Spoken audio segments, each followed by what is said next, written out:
saya enggak sharingkan tentang bagaimana memulainya ya, karena teman-teman di sini saya rasa bisa langsung bertanya pada mereka yang mengundang. Saya juga enggak sharing bagaimana pencapaian saya hari ini. Saya teringat sebenarnya dari apa yang diceritakan Mas Anto tadi. Yang saya ingat adalah waktu tahun 92 saya saya keluar dari Papua menuju Surabaya itu. Saya pergi dari Papua ke Surabaya itu saya dapat 2 pesan dari ibu saya. Pesan pertama adalah selama kamu di sana 1000 teman itu masih kurang, 1 musuh itu sudah banyak. Tapi pesan yang kedua, ibu saya mengatakan begini, apapun yang terjadi terhadap hidupmu, kamu adalah penentunya, kamu adalah orang yang menentukan, kamu adalah decision maker terhadap hidupmu. Nah, pesan kedua dari ibu saya inilah yang sebenarnya di awal tertarik atau tidak tertarik saya di bisnis Allianz. Saya hanya merasa bahwa kalau saya mengatakan saya memutuskan ini, ya berarti ini saya harus perjuangkan. Kalau ini saya anggap bagus, walaupun orang-orang di luar sana mengatakan ini jelek, tapi feeling saya dan orang-orang yang ada di lingkungan saya adalah orang-orang positif yang selalu memberikan input, yang selalu memberikan value-value terhadap hidup saya. Saya banyak di awal bukan menemukan akhir dari perjalanan bisnis ini, no. Yang saya temukan adalah apakah dari bisnis ini itu secara sikap, apakah saya bisa berubah? Karena saya merasa saya itu orang yang susah berubah sebenarnya.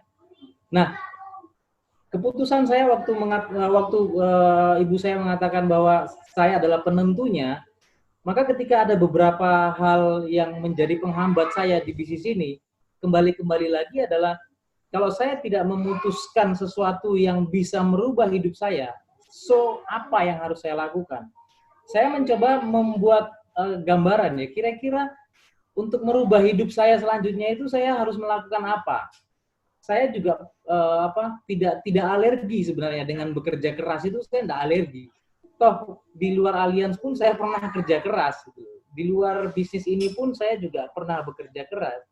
Tapi apakah bekerja keras saya di bisnis yang lain itu mengantarkan saya pada sebuah kehidupan yang lebih baik di kedepannya, di 2 tahun lagi atau di 3 tahun lagi? Itu ternyata terbukti tidak.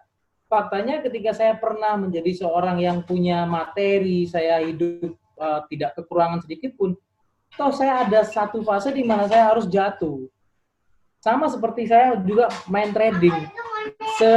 Sebesar-besarnya income yang saya dapat, sebesar-besarnya hasil yang saya dapat dari trading itu, ada satu saat saya pasti kalah, dan kalah saya itu bisa jadi kalah yang lebih besar daripada keuntungan-keuntungan yang lain. Nah, ketika hal yang saya tangkap dari bisnis saya yang lain bahwa mempunyai EO itu tidak menjamin. Saya punya bisnis yang lain, saya itu juga tidak menjamin. Saya bahkan punya profesi seorang penyanyi, seorang vokalis pun itu juga tidak menjamin. Maka otak saya tuh mikir gitu loh, mau pekerjaannya jelek, mau pekerjaannya nggak bois, nggak ngurus, tapi yang penting besok saya punya kehidupan yang lebih baik dari yang kemarin gitu. Nah, tentunya keputusan saya ini kan berdampak apa? Berdampak pada apa yang saya harus pelajari. Nah, kabar baiknya di bisnis ini saya tidak harus pelajari banyak hal itu loh. Yang penting itu saya ada buat belum saya posting sih sebenarnya. Saya ada buat status di mana status itu saya sedang menutup mulut saya pakai masker dan di masker itu ada logonya Allianz. Yang mau saya sampaikan di quotes-nya di status saya itu quotes-nya begini. Untuk memulai bisnis ini, saya hanya cukup tidak terlalu banyak bicara, tapi saya selalu banyak mendengar dan saya selalu banyak melihat. Apa yang saya lihat? Yang saya lihat adalah orang-orang yang berhasil di bisnis ini mereka melakukan apa? Yang saya lihat Pak Jenik berhasil di bisnis ini, dia melakukan apa? Dia melakukan yang namanya human touching. Dia selalu mengajarkan saya bagaimana punya hati yang humble, punya hati yang ikhlas, rendah hati. Kemudian yang saya ambil dari Pak Alam, orang-orang yang mengajarkan saya ini, ternyata Pak Alam punya wawasan yang lebih banyak, wawasan yang lebih kuat, wawasan yang sebenarnya membangun. Sehingga ya sudah, saya mengkombinasikan bagaimana Pak Jenik itu punya kerendah hatian dan bagaimana Pak Alam punya ilmu yang saya kombinasikan. Itu kabar baik pertama. Kabar baik yang kedua, ilmunya ternyata tidak banyak. Ilmunya itu tidak banyak. Salah satunya ya ini. Bicara di Zoom meeting kita nggak ketemu, ini ilmu semua ini. Saya dapatkan dari Pak Imam, saya dapatkan dari Pak Anto, saya dapatkan dari Mbak Iwet, Mas Amang. Ini ilmu Mbak Sherly, Ko Evis tadi. Ini ilmu semua. Jadi kalau ilmu itu hanya tentang bagaimana kita cuma mendengar, kan nggak susah tuh sebenarnya bisnis ini. Yang menjadi susah adalah ketika kita mendengar, kemudian hati kita menolak. Gitu. Hati kita menolak, padahal dasar penolakan hati kita itu udah ada dasarnya. Misalnya contoh gini, saya punya beberapa tim yang ya ikhlas-ikhlasan harus saya ikhlaskan. Kenapa? Ya mungkin hatinya enggak bisa direndahkan. Mungkin hatinya masih terlalu tinggi untuk mengakui bahwa orang lain mungkin bisa lebih dari mereka. Mungkin hanya poin bahwa saya tidak cukup kuat untuk menerima orang lain lebih hebat dari saya. Contoh ketika Pak Anto ini punya pelipatan income yang lebih besar, jujur loh, di beberapa grup itu ada yang kok iso ya, saya bisa nggak kayak Anto. Anto kan memang selalu didampingi Pak Alam, sedangkan saya tidak didampingi.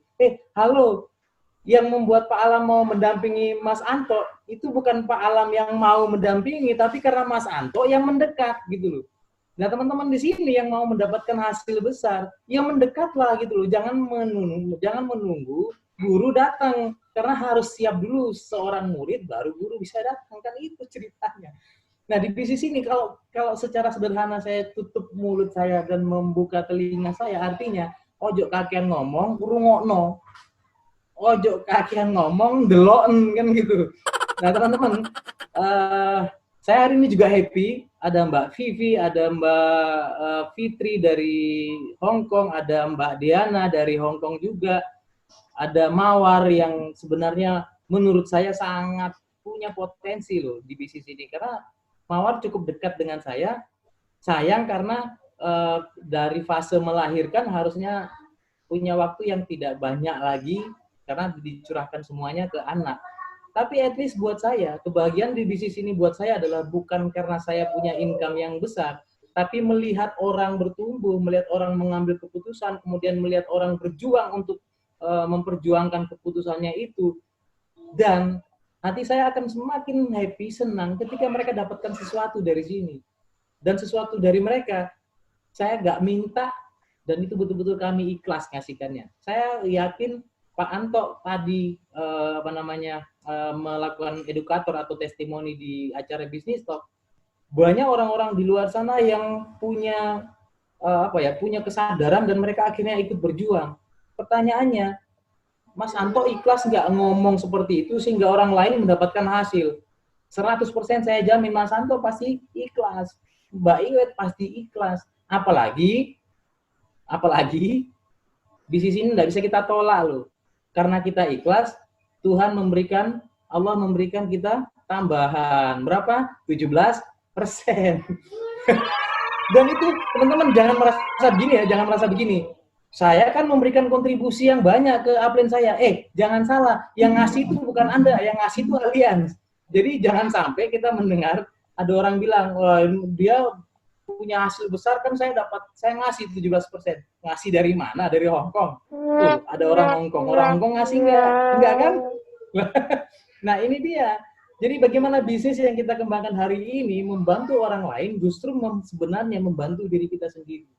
Ada nggak kira-kira di bisnis lain di luar sana yang kita bantu orang lain, tapi sebenarnya kita sedang membantu diri kita sendiri?